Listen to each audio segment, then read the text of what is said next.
I am Geoffrey and in Troy Total War I will be showing you the endgame battle from a Diomedes campaign from the Ajax and Diomedes DLC. Here's Diomedes, a snippet from this battle, and this is an endgame battle outside Troy. I haven't forgotten about the Agamemnon campaign, I'll come back to it, but here's this new campaign, Diomedes, very hard. He's outside Troy. This is the army of Deiphobus, which is usually inside Troy. Triple golden chevron. Deiphobus has been assassinated. He's been taken over by another general.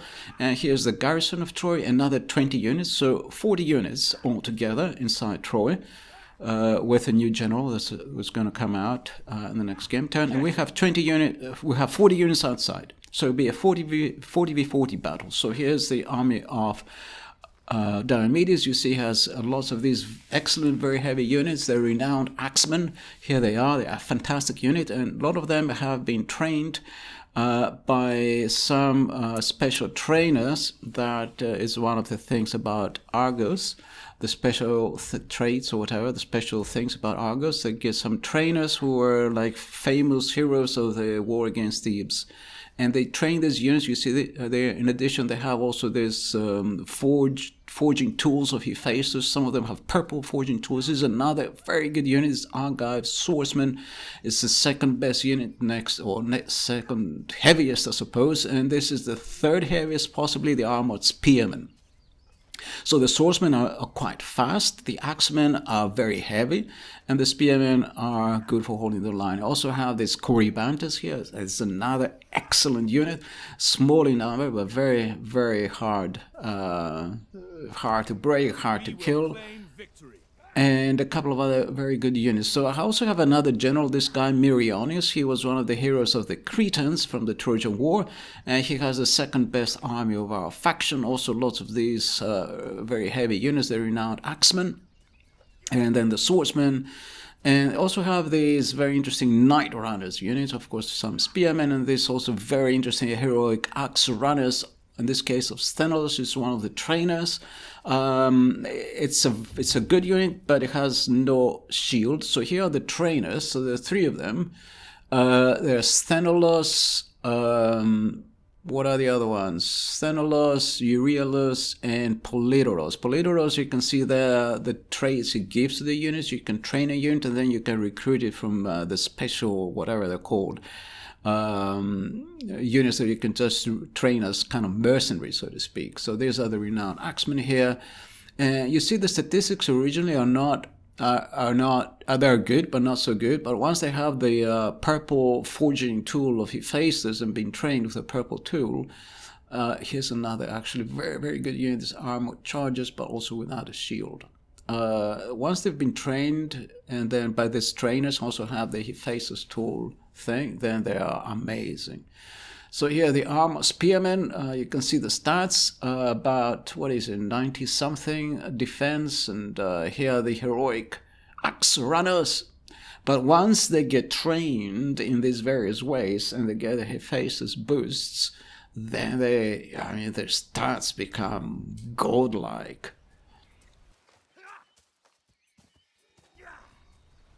So we have these two armies outside. This is the army of Meriones. He also has a few, but not many, units trained by the special strategy or something. Okay, so here's a look of our faction, just to show an overview of where we stand. Okay, let's have a look. I'm going to switch over to faction ownership. So in yellow are all the regions we own. We have confederated with Knossos, so we own a lot of Crete. We have conquered most of Asia. Our allies have been taking control of most of Greece, and now we are campaigning in the direction of Troy. In Troy, we have taken a lot of those regions that the Trojans traditionally control. They were hard to conquer because a lot of the garrisons had triple golden chevron garrisons, full triple golden chevrons. So it was quite hard to take some of those citadels. In any case, so we're outside Troy and we're laying siege on Troy, but the Trojans sally out. And why did they do so? I guess the AI thinks that might as well fight now in full strength. So they sally out, even though we have superiority, we have better units all around. And some of the enemy units have been, have suffered attrition because of the action of our assassin or our spy that assassinated the enemy general. So that was the army of Diomedes here, foreground, and the army of Meriones is coming from the ships. Yeah, so you can see maybe the ships in the distance. Yeah, far in the distance, there are the Achaean ships. And here's the army in the plain of Troy. This is just, it's just so amazing. And so we have this spearmen here at the foreground that look very gung-ho, very, very tough looking. And we got some missile units. Then second line is these heavy axemen. Then I have the giant with Diomedes as a bodyguard. So the giants are the bodyguard of Diomedes, if you'd like. And then we have a third line with faster units. And so here are the giants. Here's Diomedes, very glorious looking. He doesn't wear a helmet. He's a brave chap. There he is from the side. And it's just a fantastic battle because we have 40 units, so they're like proper units. They're not some kind of riffraff or something. They're like proper, spearmen with armor, and proper axemen with armor, heavy units and fast units. Also some cavalry here on the right. Maybe you saw it. And here are the Trojans that are coming out of Troy. You see the Troy in the background. So glorious looking. So the Trojans, they have 2 units of chariots, triple golden chevron chariots, and lots of infantry. All their heavy, the triple golden chevron units are all outside already. And then the garrison units are on the way. They're in the distance. Maybe you can see some of them way in the distance. They're coming out of Troy. Yeah, somewhere in the middle area. And this is the army of Meriones, the Cretans. Well, he is a Cretan, but this army is not Cretans, I suppose. There can be anything. I have some light units, these midnight runners. There's on the left there. They're going to take a flanking position. They can hide. They're very good at hiding. And then here's the third line. These are the light units that form the third line. They go all the way down to the end. And then the second line are these heavy axemen. It's lots and lots of these heavy axemen. A fantastic unit, very fantastic looking as well. They have brilliant looking helmets with high plumes. On the helmets, fantastic looking. Here's the spearmen, the line of the spearmen. They're going at the front. We also have some missile units. They're out of the front. But I'm going to put them behind the spearmen. Rather, I'm going to bring the spearmen in front of the missile units. So the spearmen are on the way. And behind follow the second line, the heavily armored axemen. And then finally here, the third line. You see them. These are fast units. They are the third line that can fill in any gaps that are created in the front line. And then, as a last resort, they can also do some flanking. So you see the three lines plus the missile units, and we're holding the hill. So we have a very good, strong point up the hill. Here's the line of those fantastic looking armored axemen.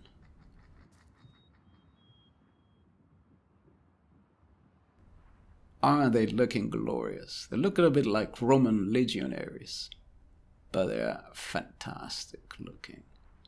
One of the best looking units in the game, I think. All units are very nice, but this is in terms of an armored heavy unit. So here are the flankers we have, those midnight runners. There's another group of midnight runners on the other side. And these guys have some kind of stalk attribute. And so they cannot be easily detected by the enemy. So they're lying kind of in ambush on the 2 flanks to ambush any enemy attempts to flank us. Here are the various missile units. There's this very glorious looking missile unit here. I really like the way these guys look as a missile unit. I think they look very nice. They are archers. And Diomedes is here somewhere in these trees. Oh, there he was. Yeah, and then there are some other kind of various missile units, and the heavy units are behind. So we have missiles here. Oh, and here are the Corybantes, which is another very interesting, very nice looking unit. There they are, very tough looking. And they're unbreakable, the Corybantes. They'll fight to the last man. They're a good spear unit. They have excellent stats, but they're a very small unit. I don't remember how many men they have, something like 30 men or something at the size that I'm playing. And here are the Trojans. They are slowly deploying in the plain outside Troy. And this is just, I mean, can you imagine? This is what it really looked in those days. It looked like this. Maybe, you know, would have been more fields or like plowed fields, like agricultural zones and so on. But in terms of kind of the geography, it kind of looked like this, and it's so amazing. So the Trojans are attacking, they're under fire, they have come too near to us, we have a good view range because we have the support of all the guards, including Apollo and everyone else. All the guards are on our side, so we have enormous range for our archers and so on. So the enemy chariots attack here, the Corybantes. The Corybantes are on, like, they're just an amazingly tough unit. And they didn't even budge. Of course, the charioteers are going uphill, that's the other thing, so they lost a lot of momentum. And here's the fighting with the Corybantes. Of course, here's the whole units. There's our general, you know, our hero. There he is, in the center of the screen. There he is. He's running. He's chasing after the chariots. Yes, fearless. And so our heavy units are now coming down the hill. There's armored axemen, and here's again Diomedes who's running after the chariots. And here's the Corybantes coming out to help him. I'm trying to paint down the chariots because it's very crucial. We paint down the chariots because they're very annoying. I want to destroy them. Anyway, so the entire Trojan army, or at least half the Trojan army, seems to have gone up the hill. But of course they have now a disadvantage. They've been drawn up the hill by the fighting, but they're not very good fighting uphill. And here we have a unit of cavalry, as I said, the centaurs have charged their right. They charge their rear, sorry, not the right. And here's the rest of our army. There's still some chariots running around. These are all enemy chariots. We don't have any ourselves. This chariot here is trying to attack our flank here of this unit, this spearmen. And we get reinforcements. The light units coming in to breach to fill in any breaches in the front line. Here's a lot of fighting on the other side. So some enemy units try to flank us, but we flank the flanking units. So you see there's a total mess here. And we have a lot of light units that are flanking the enemy units that try to flank our main line. And so the fighting here is a bit of a chaos, or chaotic. We're sort of, we're halfway through the battle, actually. I mean, you think the battle only started 2 minutes ago, but this is the high point of the battle, what you see here, okay? And very soon things will start going downhill for the Trojans. Of course, they were the weaker side as well. So there's very tough fighting. There's a continuous line, as you see, like this unbroken line, because I had 3 lines, so I could fill in any gaps. And so the line is unbroken all the way. That's fighting all the way to the hill. There's some skirmishes here and there, but you see again, there's like fighting all along the hill. And I have further units, have some units further back, just in case any enemy unit tried to sneak in through these apparent gaps. There are actually some reserves sitting back, ready to breach the line, or fill in the breach, if there's a breach. And so at this point, the enemy now is in disarray. Some enemy units begin to rout and run away. The fighting here is still quite tough on this side.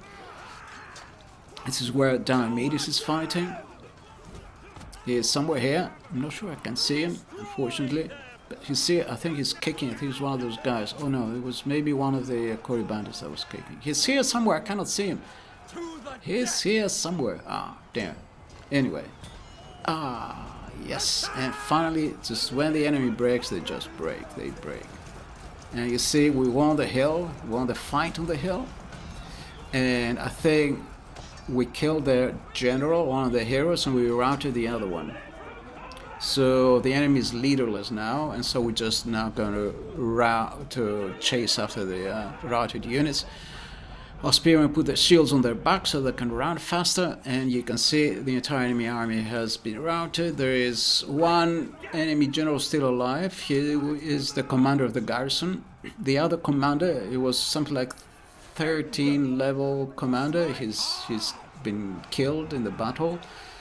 And you can see Diomedes there again in center stage. At center stage, here he is, lifting his sword. And there's some guys running around him, just making sure nothing weird happens. I don't know why they're running around in circles. Oh dear. Okay, and then we're basically chasing the enemy units. And I'm gonna have a look and see who's being chased. I have a feeling this weirdness is a little too weird. Something has happened. I don't know what. I expect that the replay is no longer working properly. These guys are running from right to left, and something's happening to the replay. Okay, the replay is these guys are chasing someone. Who are they chasing? Oh, they're chasing one guy. Where are these guys chasing? They are not chasing anyone. They're chasing ghosts. Clearly the replay is broken. Okay, so, right, okay, there's nobody here. Okay, the replay has just been corrupted at this point. But the rest of it was realistic, okay? Let's see, where's the enemy? They've gone to the beach. Alright, change of plan. Well, they think we're going into the city, we'll go to the beach. That would confuse them. Okay, one of our units doesn't have any more ammunition. So one of our units got injured or something, but I didn't lose any units during the battle. I nearly lost one. But you see there, the units on the left and the units on the right. We lost 439 men, but it's not so bad. We actually did okay. And the enemy army was completely destroyed. You see there on the left, I haven't lost any units. The only thing that's left to the enemy is the garrison commander and a few men. Here are the Corybantes. And that was the battle. Thank you for watching.